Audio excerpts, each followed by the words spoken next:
রাসূলুল্লাহ সাল্লাল্লাহু আলাইহি ওয়াসাল্লামের সাথে বিয়ে হওয়ার পূর্বে তিনি মক্কার অনেক বড় ধনী ব্যবসায়ী রমণী ছিলেন। তাঁর ব্যবসায়ী কাফেলার নিযুক্ত উটের সংখ্যা প্রায় ৮০,০০০ ছিল। সেই সকল উটের মাধ্যমে তিনি শাম, সিরিয়া, মিশর এবং ইয়ামেনে তিনি ব্যবসায়ী কাফেলা প্রেরণ করতেন। কিন্তু আল্লাহ রাসূলের সাথে বিয়ে হওয়ার পর তিনি তার সমস্ত সম্পদ ইসলামের কল্যাণে আল্লাহ রাসূলের হাতে সমর্পণ করেন, যাতে ইসলামের প্রচার এবং প্রসারে ব্যয় করতে পারেন। উম্মুল মুমিনিন হযরত খাদিজা রাদিয়াল্লাহু আনহা অত্যন্ত সম্ভ্রান্ত বংশের রমণী ছিলেন। তাঁর পিতা খুয়াইলিদ ইবনে আসাদ এবং মাতা ফাতেমা বিনতে জায়দা তাঁর বংশের পরম্পরা পিছনে গিয়ে আল্লাহ রাসূলের বংশের সাথে মিলিত হয়, যে কারণে তাঁর বংশমর্যাদা আল্লাহ রাসূল সাল্লাল্লাহু আলাইহি ওয়াসাল্লামের স্ত্রী হবার মতোই উপযুক্ত ছিল। হযরত খাদিজা রাদিয়াল্লাহু তাআলা আনহার বয়স হস্তি বাহিনীর আক্রমণের 15 বছর পূর্বে হয়েছিল এবং নবীজির হিজরতের বছর তার বয়স 65 বছরে উপনীত হয়। তিনি 65 বছর বয়সে ইন্তেকাল করেন এবং তাকে মক্কার বিখ্যাত কবরস্থান জান্নাতুল মুআল্লায় দাফন করা হয়। হযরত আবু হুরায়রা রাদিয়াল্লাহু আনহু হতে বর্ণিত, তিনি বলেন, নবী করিম সাল্লাল্লাহু আলাইহি ওয়াসাল্লাম যখন হেরা গুহায় আল্লাহর ইবাদতে মশগুল থাকতেন, তখন একদিন জিব্রাইল আলাইহিস সালাম আল্লাহর রাসূলের কাছে আগমন করেন এবং বললেন, হে আল্লাহর রাসূল, আপনার নিকট খাদিজা রাদিয়াল্লাহু আনহা আগমন করছেন।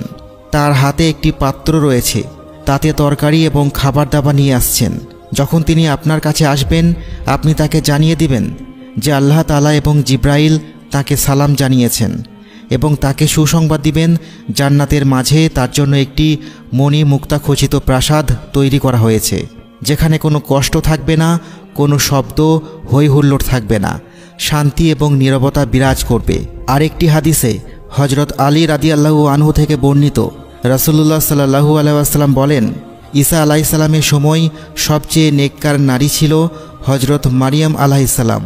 ঠিক তেমনি আমার সময় সবচেয়ে সম্মানিতা এবং নেককার নারী হচ্ছে খাদিজা। হযরত আব্দুল্লাহ ইবনে আব্বাস রাদিয়াল্লাহু আনহু হতে বর্ণিত, নবী করিম সাল্লাল্লাহু আলাইহি ওয়াসাল্লাম একদিন মাটিতে 4টি দাগ টানলেন। তারপর সাহাবীদেরকে উদ্দেশ্য করে জিজ্ঞেস করলেন, তোমরা কি জানো এরা কারা? সাহাবীরা উত্তর দিল, আল্লাহ এবং তার রাসূল সবচেয়ে ভালো জানেন। তখন আল্লাহ রাসূল সাল্লাল্লাহু আলাইহি ওয়াসাল্লাম বললেন, এই 4 জন হচ্ছে জান্নাতের সবচেয়ে সম্মানিত 4 মহিলা।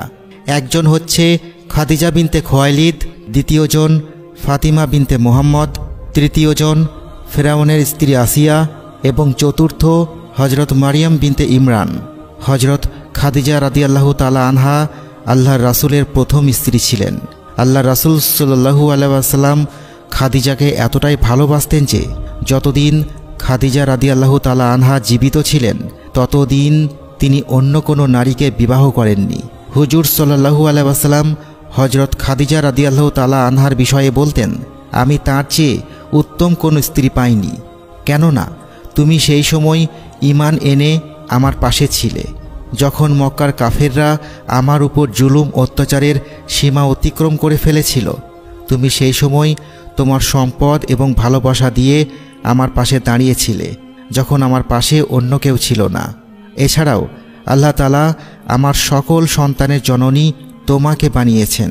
তোমার মাধ্যমে আল্লাহ তাআলা আমাকে সন্তানের নিয়ামত দান করেছেন। আল্লাহ রাসূল সাল্লাল্লাহু আলাইহি ওয়াসাল্লাম এবং খাদিজা রাদিয়াল্লাহু তাআলা আনহার মধ্যকার বন্ধন এবং ভালোবাসা ছিল অসীম। হযরত খাদিজা রাদিয়াল্লাহু তাআলা আনহার ইন্তেকালের পর তাঁর জানাজার নামাজ আদায় করা হয়নি। মূলত এটা এই কারণে যে হযরত খাদিজা রাদিয়াল্লাহু তাআলা আনহা যখন ইন্তেকাল করেন, তখন 5 ওয়াক্ত সলাত সহ জানাজা সালাত বা অন্য কোনো সলাতের বিধান নাজিল হয়নি। ঠিক একইভাবে হযরত খাদিজা রাদিয়াল্লাহু তাআলা আনহার ইন্তেকালের দিন রমজান মাস হলেও সেই দিন কেউ রোজা রাখেনি, কেননা তখন রমজানে রোজা ফরজ হওয়ার আয়াত নাজিল হয়নি। একই বছর আল্লাহ রাসূলের প্রিয় চাচা আবু তালেব ইন্তেকাল করেন। এই দুইজনই আল্লাহ রাসূলের পাশে ছিলেন, তার কঠিন সময়ে সব ধরনের সহযোগিতা করেছেন। সামান্য কিছুদিনের ব্যবধানে সবচেয়ে প্রিয়তম 2 ব্যক্তির ইন্তেকালে আল্লাহ রাসূল মানসিকভাবে বিপর্যস্ত হয়ে পড়েন। এই কারণেই এই বছরকে কষ্টের বছর বলা হয়।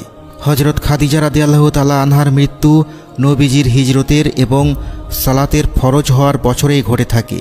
হিজরতের কয়েক মাস আগে হজরত জিব্রাইল আলাইহিসসালামের সুসংবাদ অনুযায়ী হজরত খাদিজা রাদিয়াল্লাহু তাআলা আনহা জান্নাতে নির্মিত মণিমুক্তার নির্মিত প্রাসাদে রয়েছেন।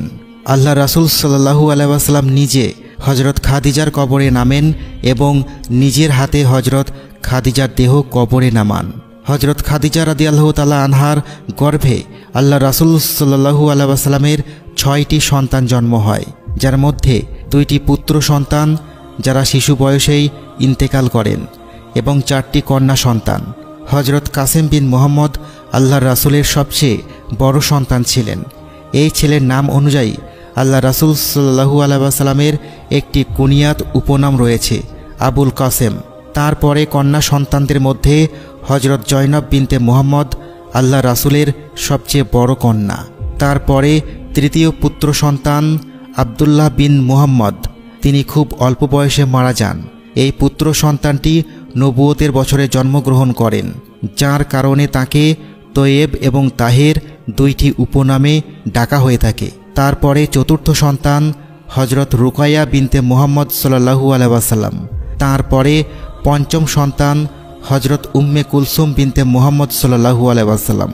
অতঃপর সর্বশেষ এবং ষষ্ঠ সন্তান জান্নাতের নারীদের সর্দার হজরত ফাতিমা বিনতে মুহাম্মদ সাল্লাল্লাহু আলাইহি ওয়াসাল্লামের জন্ম হয়। এই সকল সন্তানদের জন্মের মাঝে 1 বছরের ব্যবধান থাকে। হজরত খাদিজা রাদিয়াল্লাহু তাআলা আনহা নিজের সন্তানদের খুবই ভালোবাসতেন। হজরত খাদিজা রাদিয়াল্লাহু তাআলা আনহার 5টি বিশেষ মর্যাদা ছিল। সর্বপ্রথম তিনি আল্লাহ রাসূলের প্রথম স্ত্রী হওয়ার গৌরব অর্জন করেন। তিনি যখন আল্লাহ রাসূলের স্ত্রী হন